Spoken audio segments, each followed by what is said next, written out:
Hey guys, ito na nga po pala yung part 2. Dumating na nga po pala yung order ko na burger.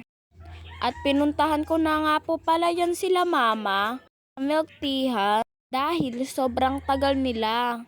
Diyan nga, dinuzoom ko sa mukha ni mama yung camera. Pero hindi ibig sabihin nun wala na akong ugali. Talaga mga ay wala yon. Pagkatapos nga po pala namin kumain, nag-aya yung mga bata sa playground. Naglit lang rin kami dyan. And nag-ikot-ikot nga po pala kami dyan sa Freedom para maghanap ng mga flowers. Kaso medyo phrases. Nahanap nga po pala namin yung may chocolate na. Ang cute-cute mong ido ka. Videohan ko nga ni po pala siya.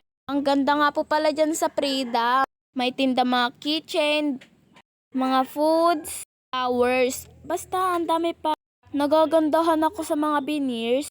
Kaso wala akong pera. Ay, Diyos ko pong buhay to. Kakita nga po pala kami dyan photo booth. At yan po yung result. Bye!